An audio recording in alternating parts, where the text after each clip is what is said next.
I get the sense you have some suspicion about these larger institutions like the European Parliament or the European Commission. So what are your thoughts here? If it was up to me, Germany would leave this hellhole today, not tomorrow. That what you were kind of getting at? Why? Well, because the institutions are not, they're not only undemocratic, they're anti-democratic.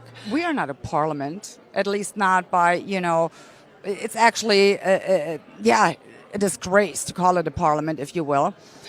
We have certain competencies we don't have. We don't have budget control, for instance, which is a good thing on the other hand, because if we had budget control, then the national parliaments would have been stripped of that, right?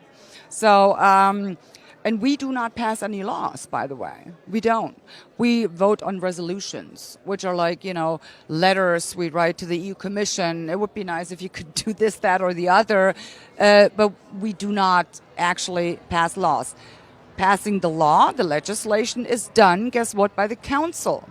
And the council is comprised of the members of the national executive. So if the German government wanted to pass a law and the German parliament said, no, we're not going there, we're not doing this, story over, right? Not in this case.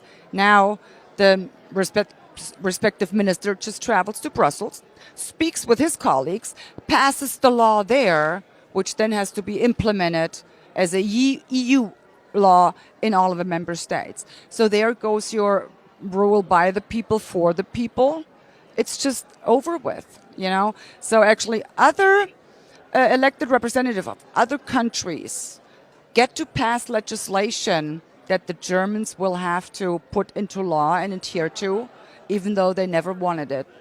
So there you go. Because all of the companies, they no longer have to negotiate with 27 different states. It's just this one entity. And Ursula von der Leyen, she is such a brilliant negotiator, isn't she? I mean, securing how many 4.6 billion doses of these mRNA shots, which her husband, by the way, sitting on various boards in these companies, benefited directly from. Seriously? That's what we consider democracy now? Interesting.